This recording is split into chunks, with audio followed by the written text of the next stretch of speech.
চোখের পলকে ভেঙে পড়ল একের পর এক বাড়ি, উঁচু ইমারত কিংবা ছোট ছাউনি। দুর্বিষহ পরিস্থিতির প্রভাব থেকে বাদ পড়ল না কোনো কিছুই। কংক্রিটে ধ্বংসস্তূপে পরিণত হয়েছে মায়ানমার। ভূমিকম্পে বিধ্বস্ত মায়ানমারে সাহায্যের হাত বাড়িয়ে দিল ভারত। ভারতীয় বায়ুসেনার C-130J বিমানে 15 টন ত্রাণ সামগ্রী পাঠানো হয়েছে বলে জানিয়েছেন বিদেশমন্ত্রী এস জয়শঙ্কর।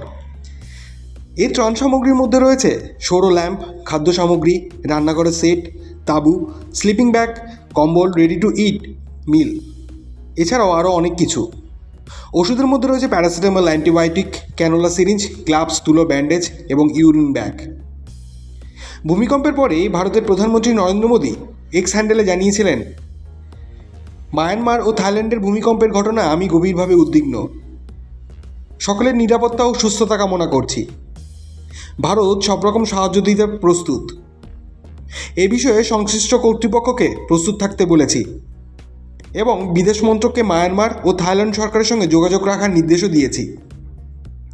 শনিবার সকালে বিদেশমন্ত্রী এস জয়শঙ্কর জানালেন, বায়ুসেনার C-130J বিমানে 15 টন ত্রাণ সামগ্রী পাঠানো হয়েছে মায়ানমারে।